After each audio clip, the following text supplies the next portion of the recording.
Assalamualaikum warahmatullahi wabarakatuh. Perkenalkan, nama saya Muhammad Trianadi Pratama. Kami dari kelompok 9 ingin mempresentasikan tentang elemen pemindah, yaitu rantai dan sproket.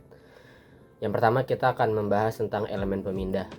Elemen pemindah merupakan komponen dasar dari mesin yang memiliki fungsi dan bentuk yang berbeda-beda. Elemen mesin penggerak dapat dibagi menjadi beberapa jenis. Salah satunya mekanisme penggerak seperti rantai dan sproket.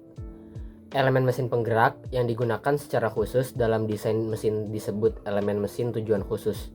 Contohnya adalah pada konveyor, otomotif, dan lain-lain. Yang pertama adalah rantai. Rantai merupakan kumpulan dari banyak roller yang saling terhubung. Rantai adalah komponen penting yang berfungsi untuk menyalurkan tenaga penggerak dari mesin menggunakan sproket. Fungsi utama rantai adalah meneruskan daya dari mesin ke roda belakang, sehingga menghasilkan energi gerak pada kendaraan. Rantai juga dapat digunakan untuk mengikat dan mengamankan benda atau menarik benda untuk dipindahkan.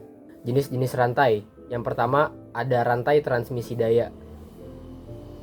Rantai transmisi daya adalah sistem yang menyalurkan daya mekanis dari satu poros ke poros lain menggunakan rantai dan sproket.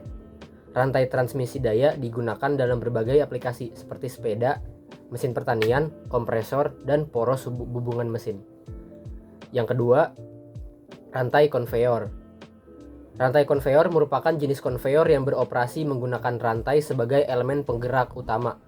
Aplikasi umum lainnya untuk penggerak rantai adalah rantai konveyor. Konveyor menggunakan penggerak rantai yang dibuat khusus untuk mengangkut material. Konveyor hadir dalam ratusan desain berbeda dan memiliki fitur seperti gesekan rendah, ketahanan suhu tinggi, dan ketahanan kimia. Konveyor juga dapat bersifat antistatis dan magnetis. Yang ketiga, rantai pengangkut. Rantai pengangkut adalah penggerak rantai yang digunakan untuk mengangkat dan menurunkan beban berat adalah kerekan rantai. Kerekan rantai merupakan peralatan yang sangat dibutuhkan di berbagai tempat seperti garasi, bengkel, lokasi konstruksi, ruang mesin kapal, atau pabrik. Kerekan rantai mungkin merupakan mesin yang paling umum digunakan untuk mengangkat dan menurunkan peralatan. Kerekan rantai dapat mengangkat beban berat dengan sedikit tenaga menggunakan katrol. Kerekan rantai tangan atau blok rantai merupakan pemandangan umum di garasi, bengkel, lokasi konstruksi, ruang mesin kapal, dan di banyak pabrik. Kerekan ini dapat mengangkat atau menurunkan beban berat hingga 20 ton. Rantai pengangkat dapat berupa pneumatik, elektrik, atau manual. Cara pemasangan rantai. Yang pertama, posisikan klip penyambung rantai yang terbuka berlawanan dengan arah gerak rantai. Jika dipasang searah, rantai akan rawan putus.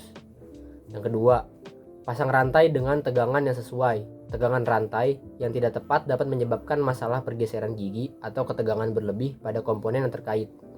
Yang ketiga, pasang rantai dengan baik pada gigi yang paling ekstrim secara fisik tanpa menekan derailleur ke dalam. Selanjutnya, pastikan penghubung dipasang dengan tepat. Penghubung yang dipasang dengan buruk dapat dengan mudah putus karena beban. Selanjutnya, pasang kembali cover pelindung gear depan. Periksa kembali kekencangan rantai, pastikan rantai tidak terlalu kendor atau terlalu kencang. Yang terakhir, lakukan penyetelan rantai agar sesuai dengan preferensi dan pilihan Anda. Selanjutnya adalah perawatan rantai. Perawatan penggerak rantai yang baik dapat dilakukan dengan cara. Yang pertama adalah membersihkan rantai. Gunakan cairan pembersih rantai, minyak tanah, sabun cuci piring, bensin, sikat gigi, dan kuas. Hindari menggunakan cairan pembersih yang mudah terbakar. Setelah membersihkan, keringkan dengan kain kering. Selanjutnya, melumasi rantai. Lumasi rantai setiap 300 km atau secara menyeluruh setelah dibersihkan pada jarak 1000 sampai 1500 km. Lumasi rantai setelah berkendara agar pelumas meresap ke bagian yang panas. Lumasi bagian dalam rantai, bukan bagian luar. Selanjutnya, mengecek kekencangan rantai. Periksa kekencangan rantai sebelum berkendara. Rantai yang terlalu kencang akan membebani mesin, sedangkan yang terlalu longgar bisa terlepas. Batas kekencangan rantai biasanya 25-35 mm dan bisa dilihat di buku petunjuk pemilik. Selanjutnya adalah mencuci gear. Jika motor kehujanan atau kebanjiran, segera semprot gear dengan air bersih. Jika ada waktu, cuci gear dengan air sabun, lalu keringkan dan lumasi agar tidak berkarat. Yang terakhir adalah mengganti rantai. Ganti rantai motor yang sudah haus. Selanjutnya adalah standarisasi rantai. Jika menurut standarisasi Eropa, kisaran ukuran pitch bisa bervariasi antara 4 mm atau 0,158 inci hingga 114,3 mm atau 4.500 inci.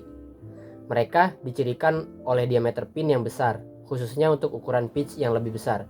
Hal ini menghasilkan ketahanan aus yang lebih baik karena area bantalan yang lebih besar. Jika menurut standarisasi Amerika, ukuran pitch yang dicakup oleh standar ini adalah pitch 1/4 hingga 3 inci. Rantai standar Amerika memiliki diameter pin yang lebih kecil daripada standar Eropa yang setara.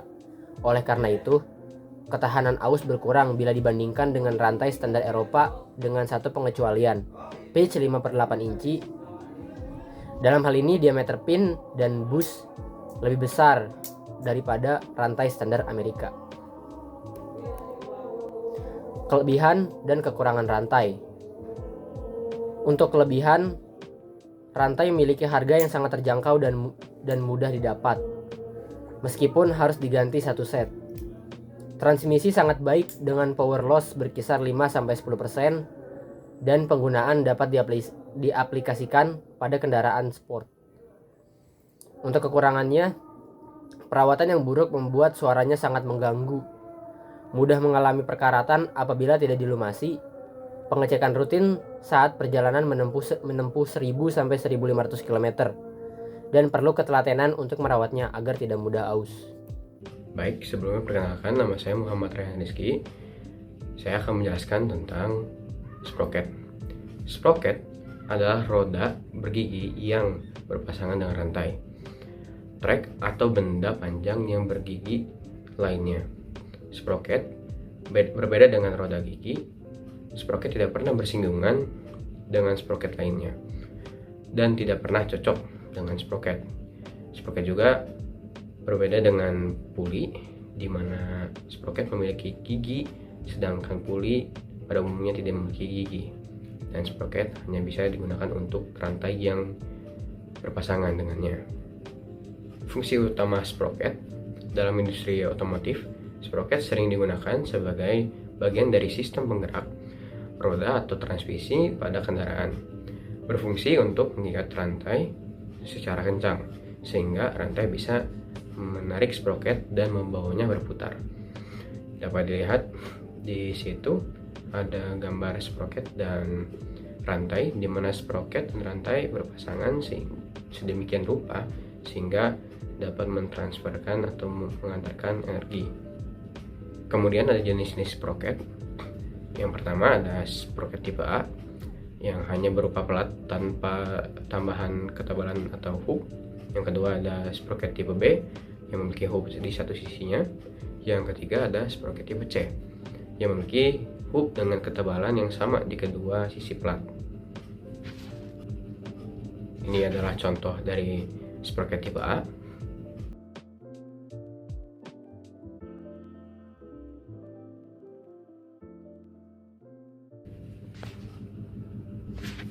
Ini adalah contoh dari sprocket tipe B.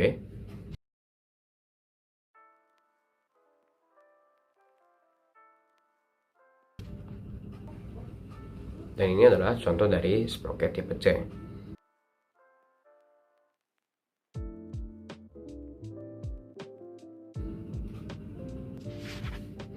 Standarisasi sprocket. Berikut adalah beberapa informasi mengenai standar sprocket. Ukuran sprocket yang umum saat ini adalah 25T atau 28T dengan lubang 23,7 mm. Sprocket penggerak spline biasanya bertahan lebih lama daripada sprocket penggerak baut. Rasio sprocket adalah jumlah gigi pada sprocket penggerak dibagi dengan jumlah gigi pada sprocket yang digerakkan.